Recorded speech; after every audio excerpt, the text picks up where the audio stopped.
Hey there everybody, Matt Carter here. And Jessica Carter from CARTERMATT.com. This video is our Survivor Winners at War Episode 4 promo discussion. There is a lot of stuff that is happening on this upcoming episode, seemingly. We have people being targeted. We have just interesting strategic debates. We have a possible medical situation, which, I mean, of course, nobody wants to see. No. Hopefully, everything is going to work out okay, but we'll talk through all of that and sort of share our expectations for where this crazy game could go from here.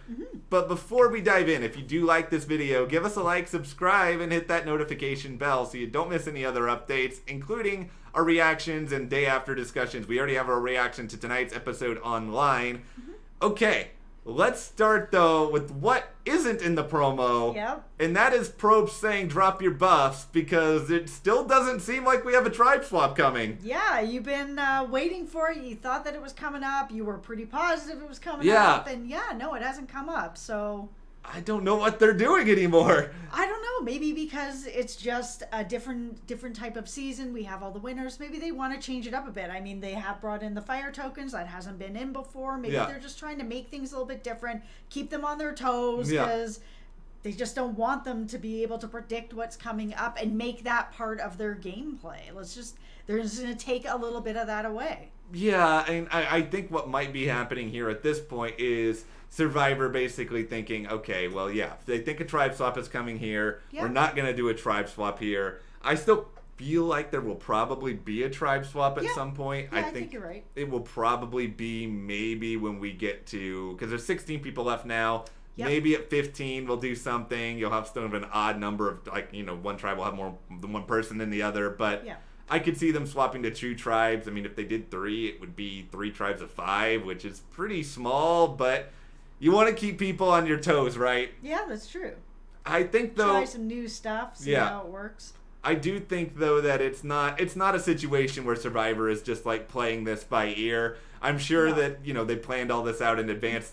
They got to make the other buffs the other color if you're doing the 3 tribes. That's right. You got to prepare for it in advance. So I don't know what's going on with the tribe swap, but I mean, are you at least enjoying these 2 tribes enough that if there's no tribe swap, you're okay? Yeah, I mean, if it is just gonna be that the SELE tribe, they're just gonna keep dwindling and dwindling, that that won't be that exciting to watch. Not that I'm trying to be like, oh, I hope the other tribe ends up going to tribal council, but I want to see more of what's going on with everybody over there, because I'm really rooting for Yule. Yes. And I never get to see him. I saw him for 5 minutes tonight being like, oh yeah, so Sandra's catching some sharks and that's good. And now Tyson's doing this and I'm going to let Sandra know about it. And then that's it. And then he's gone. So I wouldn't mind seeing them in a little bit of trouble, because I really want to see more of all of their gameplay. And I agree, because I feel like it is... Survivor's not as good if one tribe is just getting picked off, because then you do end up with predictable votes. Then you do end up in situations where you don't get to know the other players that well. I like kind of the constant back and forth that can come with this game. And there are so many really interesting players over on DAKAL, and we're just not really getting to see all that much about how they operate. And this is the risk of not doing a tribe swap, is you do run the risk of, one tribe steamrolling the next. But we'll stay on DAKAL for a minute, and then we'll go over to SELE, because on DAKAL, Tyson is really doing still the dead man walking act. Yeah, I mean, he's kind of in trouble. He's in trouble, and I mean, his logic is clear. It is, people with pre-existing relationships are being targeted. Yeah. And, why wouldn't they be targeted? Of course, and they should be. And I mean, we saw Yule bring it up at the very beginning where he's like, oh, the poker alliance. Even if it's not true, just putting it in people's minds is enough to get enough sort of suspicion and paranoia. And, maybe they do have this poker alliance or the pre-existing relationships. It was brilliant. Well, Rob and Tyson are close, and a lot of people seem to know that. But while I'm sure Tyson roots for Rob, his friend, I wonder if there's a part of him in the back of his head, every time he wins an immunity, he's just like, please get rid of Rob. Please get rid of Rob. Because the moment that happens, Tyson, he doesn't have to worry about that part of it as much. I mean, sure, Rob can still come back from Edge of Extinction, but, you know, he's still in a slightly better spot than he was beforehand, and maybe people wouldn't look at him as much. I'm actually wondering if it might be a little bit of the opposite in that, because Tyson's kind of in this spot right now, and I don't know how perceptive he is of what's going on with Yul and that group, and if they're really that tight, or if they're, because we haven't seen enough of them. Are they playing it pretty cool where maybe he's not picking up on that stuff?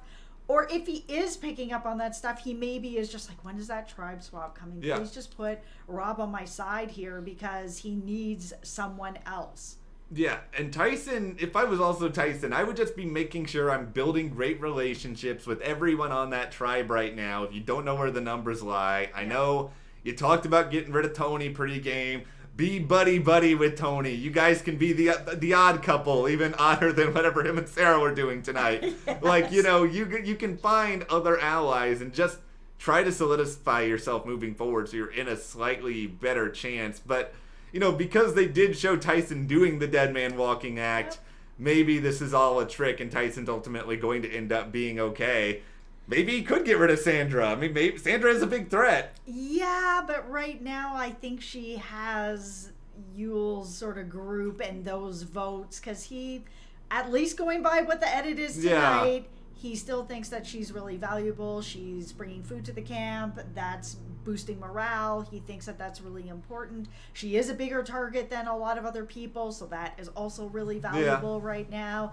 They may have the numbers to take care of Sandra a little bit later. Like, this doesn't feel like a Rob situation right now, where Rob gotta go. He doesn't need to be there anymore. As much as I like watching him, he is really charismatic and very dangerous, and he's got to go.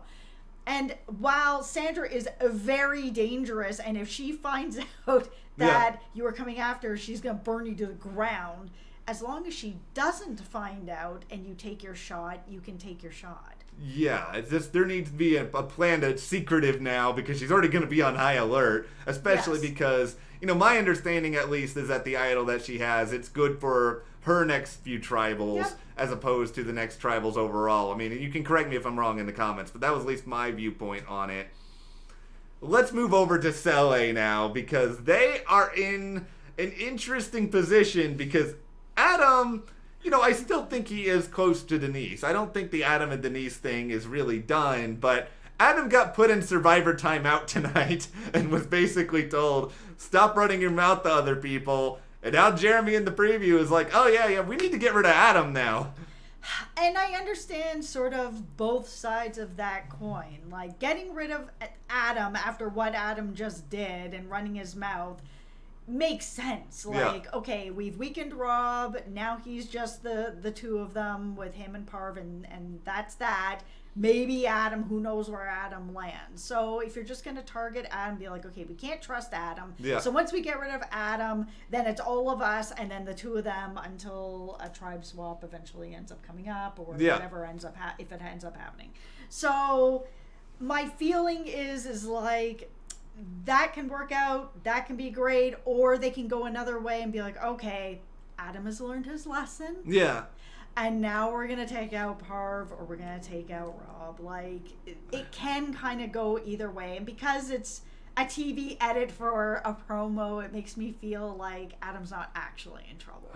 Yeah, I mean, maybe Adam's not in trouble. Or maybe let me ask you this. If you're Denise, you have this idol. Would you play the idol to save Adam if it came down to it? I don't know at this point. I mean, I wouldn't. It's Winners at War. You're playing for $2 million. It is, but that is someone who has been an ally to her in this game so far, and having sort of that ride or die is important in a game like this. And she would be able, at this point, it's still early, but to be able to make a couple arguments against him with some of the moves that he's made, like going to Ethan and going to Rob and playing both sides. Like, if jury was tomorrow, I think Denise can make a better argument. So if she keeps him around and he's going to be loyal, it can still work out for her. The question is he going to be loyal? Because he wasn't. I think the thing is, I think when the chips are down, Adam will fight for Denise, but it's the implication of, is Adam going to go and say something that's going to cause me to be voted off when I don't think I've done anything to deserve to be voted off? I think that's Adam is just being a risky ally right now. And if he does patch things up, and if he promises he's never going to do it again, and you see signs that he's improving, maybe you decide to give him your idol if it means you manage. But otherwise, there's a lot of game left to be played. Yep. Denise is a pretty under-the-radar player. I think she could hold on to the idol for a while. I think she's got options. She's got flexibility. I'm pretty worried, though, we're gearing up for a predictable boot of either Rob or Parvati, because that wasn't really what the promo was about. Well, the other thing I'd be worried about if I was Denise is that Adam knows that she has the idol. So, I mean, I don't know that it's one thing to kind of get him out, but it's another thing to get him out, and if he's mad about it, say something to somebody. I mean, who knows, right? It's a tricky position Denise is going to be in. I think she just needs to listen, and if she hears that Jeremy is starting to get worried, just talk things out with Jeremy, because while I think Denise, she may be unhappy with Adam in the moment, I don't think she wants Adam out of the game. I don't think so. And so I think that's something we'll see kind of transpire. The last thing that's in the promo, and they showed this very, very briefly, they showed a number of different people seemingly struggling. It seemed like some of them were on edge of extinction. The fear of a medical evacuation, I mean, it's going to be here. It sucks. Nobody really wants to see that happen, especially on a show like this where people are trying so hard, even over there. Yep. I mean, it's ultimately, it's hard to speculate on any of it. I hope that whoever it is, they're okay and they're able to stick around in the game. And, because, I mean, otherwise it is a weird situation, because what if Natalie ends up having to leave, for example, and she's got all these fire tokens? Yeah. If you're on edge of extinction, what do you do with the fire tokens then? I mean, do you bequeath them to somebody else there? I don't really know the rules of that. They may, I'm sure they've got something in place for I'm sure they do. The what ifs if this unfortunate type of situation comes up. Well, we will see exactly what happens next week. But don't worry, there's a lot more Survivor coverage coming, including rankings, morning after discussion. We'll have more of an established preview and predictions leading up to the episode. But for now, what do you guys want to see on Survivor Winners at War Episode 4?